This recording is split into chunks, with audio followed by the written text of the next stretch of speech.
ಓಂ ಶ್ರೀ ಗುರು ಬಸವಲಿಂಗಾಯ ನಮಃ. ಸರ್ವರಿಗೂ ಭಕ್ತಿಯ ಶರಣಾರ್ಥಿಗಳು.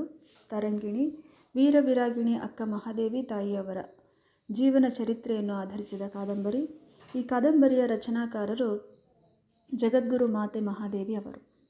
ಭಾಗ 3 ಗಮನ. ಅದರಲ್ಲಿ ಅಧ್ಯಾಯ 16 ಶಿವನೊಲುಮೆ. ಈ ಅಧ್ಯಾಯದ ಮುಂದುವರಿದ ಭಾಗವನ್ನು ಇಂದು ನೋಡೋಣ.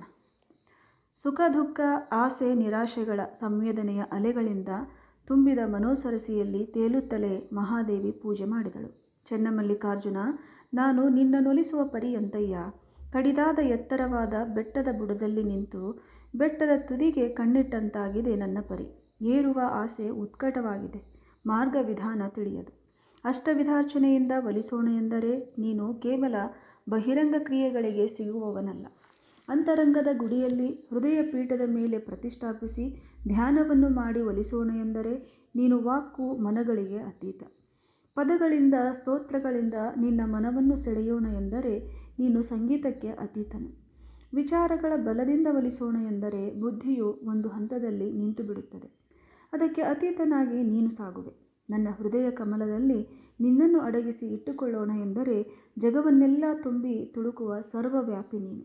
ಬಿಸಿಲ ಮರೀಚಿಕೆಯಂತೆ ಕಣ್ಣಿಗೆ ತೋರುತ್ತಾ ಕೈಗೆ ಸಿಗದೆ ಸಾಗುವ ಕಣ್ಣಾಮುಚ್ಚಾಲೆ ಸಾಕಿನ್ನು. ಬಾ ದೇವ, ನಾನು ಒಲಿಸುವೆ ಎಂಬ ಹಮ್ಮಿನ ಪ್ರಯತ್ನ ಸಾಕಿನ್ನು. ನೀನು ಒಲಿದರೆ ಚಂದ. ನನ್ನ ಪ್ರಯತ್ನಗಳೆಲ್ಲ ಮುಗಿದವು. ಇನ್ನಾದರೂ ನೀನು ಒಲಿಯದಿದ್ದರೆ ನಿನ್ನ ಘನತೆಗೇ ಕೊಂದು. ಕೈಯಲ್ಲಿದ್ದ ಇಷ್ಟಲಿಂಗವನ್ನು ಭಕ್ತಿ ಪ್ರೇಮದಿಂದ ಕಣ್ಣಿಗೊತ್ತಿಕೊಂಡಳು. ನನ್ನ ಸ್ಥಿತಿಯನ್ನು ಅರ್ಥ ಮಾಡಿಕೊ. ಬೇಟೆಗಾರರ ನಾಯಿಗಳ ಕಾಟದಿಂದ ಮುದ್ದು ಜಿಂಕೆ ಹೇಗೋ ಪಾರಾಗಿದೆ.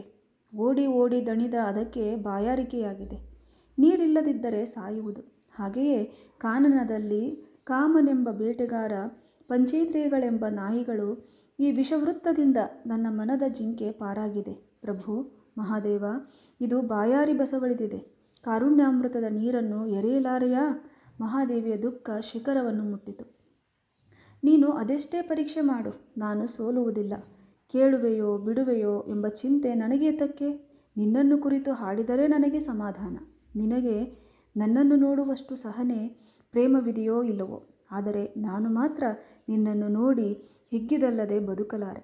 ನೀನು ನನ್ನನ್ನು ಪ್ರೇಮಿಸಿದರೂ ಸರಿ, ಇಲ್ಲವಾದರೂ ಸರಿ, ನಿನ್ನ ನಪ್ಪಿದಲ್ಲದೆ ನನಗೆ ಪ್ರಾಣ ಬರದು. ಒಲಿಯುವ ಬಿಡುವ ಚಿಂತೆ ನಿನಗಿರಲಿ. ಪೂಜಿಸಿ ಆನಂದ ಹೊಂದುವುದಷ್ಟೇ ನನ್ನ ಕರ್ತವ್ಯ.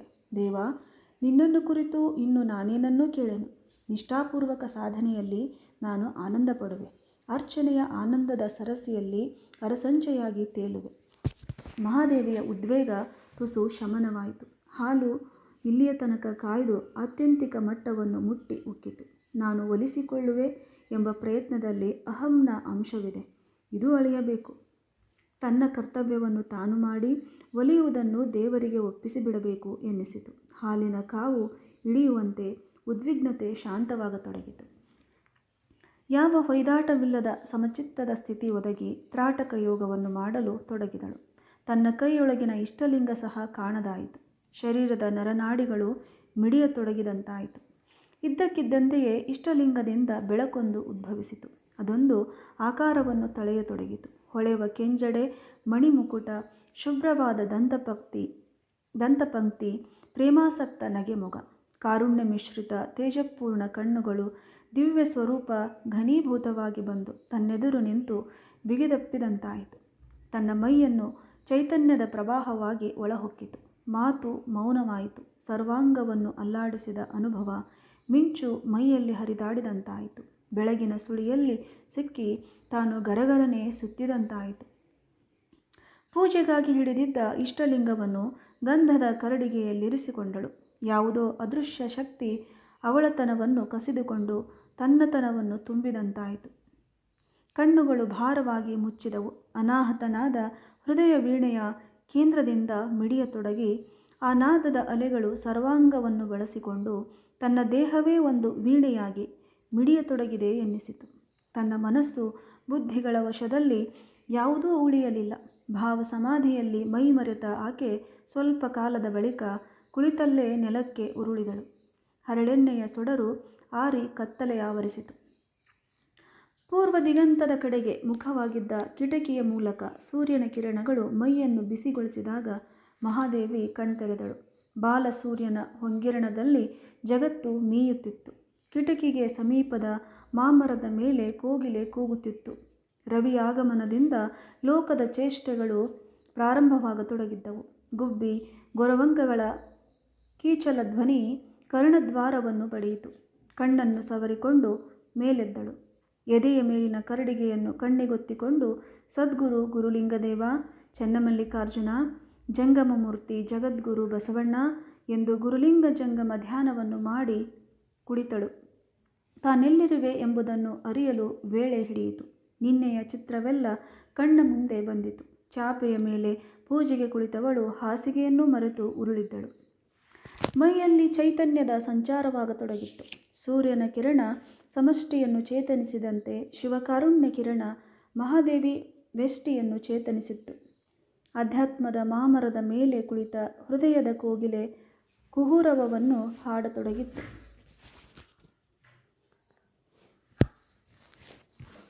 ಪ್ರಸನ್ನ ಚಿತ್ತಳಾಗಿ ಓಲೆಯ ಕಂಠವನ್ನು ಹಿಡಿದು ತಾಡ ಓಲೆಯ ಮೇಲೆ ಕೊರೆಯತೊಡಗಿದಳು. ಎಷ್ಟೋ ದಿನಗಳ ಬಯಕೆ ಇಂದು ಬಳಿಸಾರಿತ್ತು.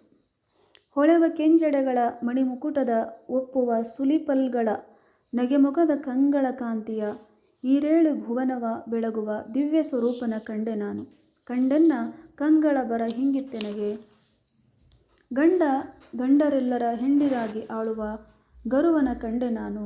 ಜಗದಾದಿ ಶಕ್ತಿಯೊಳು ಬೆರೆಸಿ ಮಾತನಾಡುವ ಪರಮಗುರು ಚನ್ನಮಲ್ಲಿಕಾರ್ಜುನನ ನಿಲವ ಕಂಡು ಬದುಕಿದೆನು. ಆ ದಿವ್ಯ ರೂಪವನ್ನು ಮತ್ತೆ ಚಿತ್ತಭಿತ್ತಿಯಲ್ಲಿ ತಂದುಕೊಂಡಳು. ದೈವೀ ಮಿಲನದ ಸುಖ ಆನಂದದಾಯಕವಾಗಿತ್ತು. ಕಾಣುತ್ತಾ ಕಾಣುತ್ತಾ ಕಂಗಳ ಮುಚ್ಚಿದೆ ನೋಡವ್ವ, ಕೇಳುತ್ತಾ ಕೇಳುತ್ತಾ ಮೈ ಮೊರೆದೊರಗಿದೆ ನೋಡವ್ವ. ಹಾಸಿದ ಹಾಸಿಗೆಯ ಹಂಗಿಲ್ಲದೆ ಹೋಯಿತ್ತು ಕೇಳವ್ವ, ಚನ್ನಮಲ್ಲಿಕಾರ್ಜುನ ದೇವರ ದೇವನ ಕೂಡುವ ಕೂಟವ ನಾನೇನೆಂದರಿಯದೆ ಮರೆದೆ ಕಾಣವ್ವ. ತನ್ನ ಅನುಭವ ತುಂಬ ಸುಂದರವಾಗಿ ಮೂಡಿಬಂದಂತೆ ಎನಿಸಿತು. ಅನುಭವದ ಓಟಕ್ಕೆ ಭಾಷೆ ಓಡುವುದು ಕಷ್ಟ. ಆದರೂ ಅದು ಅನುಭವಕ್ಕೆ ತೃಪ್ತಿಕರ ದೂರದಲ್ಲಿ ನಿಂತರೆ ಎಷ್ಟೋ ಸಮಾಧಾನ ತಂದುಕೊಡುವುದಷ್ಟೆ. ಮಹಾದೇವಿ ಪುನರ್ಜನ್ಮವನ್ನು ಹೊಂದಿದವಳಂತೆ ಉಲ್ಲಸಿತಳಾಗಿ ಮೇಲೆ ಎದ್ದು ಕದವನ್ನು ತೆರೆದು ಹೊರಗೆ ಬಂದಾಗ ಲಿಂಗಮ್ಮ ಹೊಸ ಬಗೆಯ ವಿಲಕ್ಷಣ ದೃಷ್ಟಿಯನ್ನು ಬೀರಿದಳು. ಮಗಳೇ, ಬಾಯಿಲ್ಲಿ ಎಂದು ಎಣ್ಣೆಯನ್ನು ನೆತ್ತಿಗೆ ತಿಕ್ಕಿದಳು. ಎಂತಹ ಎಣ್ಣೆಯವ್ವ ಇದು? ಕುತೂಹಲಿತಳಾಗಿ ಕೇಳಿದಳು. ಕಣ್ಣಿಗೆ ತಂಪು ಕೊಡುವುದಂತೆ. ಸುಮ್ಮನೆ ತಿಕ್ಕಿಸಿಕೊಂಡಳು. ತಾಯಿ ಸ್ವತಃ ತಾನೇ ಬಂದು ಬಿಸಿ ನೀರನ್ನೆರೆದಳು. ತಾಯಿಯ ವಾತ್ಸಲ್ಯದಿಂದ ಮಹಾದೇವಿಗೆ ಆನಂದವೆನಿಸಿತು. ಇದೆಷ್ಟು ಸೊರಗಿರುವೆಯಲ್ಲ ಮಗು, ರಾತ್ರಿಯ ಊಟ ಕಡಿಮೆ ಮಾಡಿರುವೆ, ಒಂದೊಂದು ದಿನ ಉಣ್ಣುವುದೇ ಇಲ್ಲ. ಈ ವಯಸ್ಸಿನಲ್ಲಿ ಅರಳಿದ ತಾವರೆಯಂತಿರಬೇಕು, ಇದೇನವ್ವ? ಈ ಶರೀರವನ್ನು ಬಹಳಷ್ಟು ಗಮನಿಸಬಾರದವ್ವ, ಇದು ಕೊಬ್ಬಿಬಿಟ್ಟರೆ ಉನ್ಮತ್ತ ಆನೆಯಂತೆ ಎಳೆದೊಯ್ಯುವುದು. ಎಣ್ಣೆ ನೀರೆರೆದುಕೊಂಡು ಪೂಜೆ ಮುಗಿಸಿದಾಗ ಅವಳ ಉಲ್ಲಾಸವು ಇಮ್ಮಡಿಸಿತ್ತು. ಸ್ವಾತಿಯ ಹನಿಗಾಗಿ ಬಾಯಿ ಬಿಟ್ಟುಕೊಂಡು ತೇಲುವ ಕಪ್ಪೆ ಚಿಪ್ಪು ಆ ಹನಿ ಒಳಗಿಳಿಯುತ್ತಿದ್ದಂತೆಯೇ ಕಡಲ ತಳ ಸೇರಿ ಮುತ್ತನ್ನು ರಚಿಸುವಂತೆ ಶಿವಕಾರುಣ್ಯದ ಹನಿ ಹೃದಯವನ್ನು ಹೊಕ್ಕು ಇನ್ನೇನೋ ಬೇಕು ಎನ್ನಿಸದಷ್ಟು ತೃಪ್ತಿ ಮೂಡಿಸಿತ್ತು.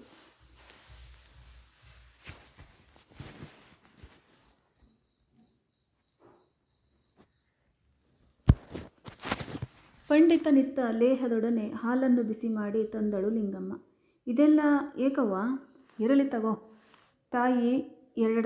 ತಾಯಿಗೆ ಎರಡಾಡದೆ ಮೆದ್ದು ಹಾಲು ಕುಡಿದಳು. ನಿನ್ನೆಯ ತನ್ನ ಅನುಭವವನ್ನು ಗುರುಗಳ ಮುಂದೆ ಬಿತ್ತರಿಸುವ ಆಸೆ ಉತ್ಕಟವಾಯಿತು. ಅವ್ವ, ಮಠಕ್ಕೆ ಹೋಗಿ ಗುರುಗಳನ್ನು ದರ್ಶಿಸಿ ಬಹಳ ದಿವಸಗಳಾದಂತೆ ಎನಿಸಿದೆ, ಹೋಗಿ ಬರಲೇನವ್ವ? ಲಿಂಗಮ್ಮನಿಗೆ ಭೀತಿ ಎನಿಸಿತು. ಪಂಡಿತರ ಎಣ್ಣೆಯನ್ನು ತಲೆಗೆ ತಿಕ್ಕಿ ಎರೆದ ಬಳಿಕ ನಸುನಗುತ್ತಾ ಇರುವ ಮಗಳು ಮತ್ತೆ ಅಲ್ಲಿಗೆ ಹೋಗಿ ಬಂದು ಮಂಕಾದರೆ? ಬೇಡವ್ವ, ನಾಳೆ ನಾಡಿದ್ದರಲ್ಲಿ ಹೋಗುವೆಯಂತೆ. ಅವ್ವ, ಶಾಲೆಗೆ ಹೋಗುವುದು ಬೇಡ ಎಂದಾಗ ಅದಕ್ಕೂ ನಾನು ತಲೆಬಾಗಿದೆ. ಮಠಕ್ಕೆ ಆಗಾಗ ಹೋಗಬೇಡ ಎಂದಾಗ ಸುಮ್ಮನಾದೆ. ಏನವ್ವ ನಿನ್ನ ಬಂಧನ? ಶಾರೀರಿಕ ಜನ್ಮವಿತ್ತ ನಿನಗಿಂತ ಜ್ಞಾನದ ಜನ್ಮವಿತ್ತ ಅವರು ನನ್ನ ನಿಜವಾದ ತಂದೆಯವ್ವ. ನೀವು ಬಂಧನಕ್ಕೆ ಎಳೆವಿರಿ, ಅವರು ನನ್ನ ಬಂಧನ ಬಿಡಿಸುವರು. ಭವಚಕ್ರಕ್ಕೆ ನೀವು ದೂಡುವಿರಿ, ಅವರು ಅದರಿಂದ ಹೊರತೆಗೆದು ಭಕ್ತಿಯ ಮದ್ದು ಹಚ್ಚುವರು. ಯಾವಾಗಲೊಮ್ಮೆಯಾದರೂ ಹೋಗಲು ಬಿಡದಿದ್ದರೆ ನಾನು ಸೈರಿಸೆನು. ಭಾರ ಹೇರುವಷ್ಟು ಹೇರಬೇಕು. ಹೆಚ್ಚಾದರೆ ಹೊರಲಾರದ ಕುದುರೆ ಎಲ್ಲವನ್ನು ಕೊಡವಿ ಓಡುವುದು. ಕೆರಳಿ ನಿಂತಳು ಮಹಾದೇವಿ. ಹುಚ್ಚು ಮತ್ತೆ ಕೆರಳಿತು ಎಂದುಕೊಂಡಳು ಲಿಂಗಮ್ಮ. ಆಕೆ ದಿಕ್ಕು ತೋಚದೆ ನಿಂತಾಗ ತಾಯಿ ಮಗಳ ಸಂಭಾಷಣೆಯನ್ನು ಆಲಿಸುತ್ತಿದ್ದ ಓಂಕಾರ ಶೆಟ್ಟಿ ಬಂದು ಮಮತೆ ತುಂಬಿದ ಧ್ವನಿಯಲ್ಲಿ ನಡೆಯಮ್ಮ ಹೋಗಿ ಬರೋಣ ಎಂದ. ತಂದೆ ಮಗಳಿಬ್ಬರು ಬೆಳಗಿನ ಸೊಬಗನ್ನು ಸವಿಯುತ್ತಾ ಮಠದ ಕಡೆಗೆ ನಡೆದರು.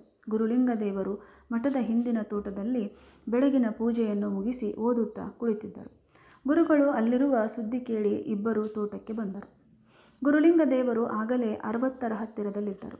ಆದರೆ ಮುಖದ ತೇಜಸ್ಸು 50ನ್ನು ಘೋಷಿಸುತ್ತಿತ್ತು. ಮುಖದ ಮೇಲೆ ಪರಿಪಕ್ವವಾದ ಛಾಯೆ ಮೂಡಿತು. ಸೂರ್ಯನ ಕಿರಣಕ್ಕೆ ಇದಿರಾಗಿ ಮೆಲ್ಲ ಮೆಲ್ಲನೆ ಹೆಜ್ಜೆ ಇರಿಸುತ್ತಾ ಸೀರೆಯ ನಿರಿಗೆಯನ್ನು ಚಿಮ್ಮುತ್ತಾ ಬಂದ ಮಹಾದೇವಿ ಜ್ಞಾನದೇವತೆಯಂತೆ ಕಂಡಳು. ತಮ್ಮ ಕಣ್ಣೆದುರಿಗೆ ಹುಟ್ಟಿ ಬೆಳೆದು ನಿಂತ ಮಹಾದೇವಿ ಈಗ ಬಹು ಎತ್ತರಕ್ಕೆ ಬೆಳೆದಂತೆ ಎನ್ನಿಸಿತ್ತು. ತಂದೆ ಮಗಳಿಬ್ಬರು ಪೊಡಮಟ್ಟು ಹಸಿರು ಹುಲ್ಲಿನ ಮೇಲೆ ಕುಳಿತರು. ಗುರುಗಳನ್ನು ಮರೆತೆಯಾ ಮಹಾದೇವಿ? ಎಷ್ಟೋ ದಿವಸಗಳಿಂದ ಬರಲೇ ಇಲ್ಲ. ಮರೆಯುವುದೇ? ಇದು ಸಾಧ್ಯವೇ? ತಂದೆ ತಾಯಿಗಳಿಗಾಗಿ ತನ್ನ ಪ್ರೀತಿಯನ್ನು ಧಾರೆ ಎರೆದ ಬಾಲೆ ವಿವಾಹಿತಳಾದಾಗ ಗಂಡನಲ್ಲಿ ಆಸಕ್ತಳಾಗುವಳು. ಅವನನ್ನು ಬಿಟ್ಟು ಅವಳಿಗೆ ಮತ್ತೇನೂ ಕಾಣದು. ಒಂದು ಮಗುವಾದರೆ ಮಗುವಿನ ಹೊರತು ಇನ್ನೇನೂ ಕಾಣದಂತಾಗುತ್ತದೆ ಅಲ್ಲವೇ ಗುರುಗಳೇ? ಆ ಮಗು ದೊಡ್ಡದಾದ ಮೇಲೆ ಆಕೆಯ ಆಕರ್ಷಣೆಯ ಕೇಂದ್ರ ಬದಲಾಗುವುದು. ಹೌದವ್ವ, ಹಾಗೆಯೇ ಕೆಲವಾರು ದಿವಸಗಳಿಂದ ಶಿವನ ಪ್ರೇಮದಲ್ಲಿ ಬಂಧಿತಳಾಗಿದ್ದೆ. ಕುಳಿತಲ್ಲಿ ನಿಂತಲ್ಲಿ ಅವನೇ ಅವನು.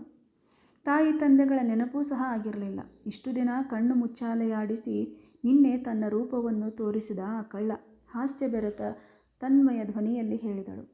ತಾನು ಬರೆದ ವಚನಗಳನ್ನು ಗುರುಗಳ ಮುಂದಿರಿಸಿದಳು. ಮೌನವಾಗಿ ಅವರು ಕಣ್ಣಾಡಿಸಿದರು. ಮಹಾದೇವಿ, ನಿನ್ನ ಸುಕೃತ ದೊಡ್ಡದವ. ಅವನು ಬಹಳ ಸ್ವಾರ್ಥಿ.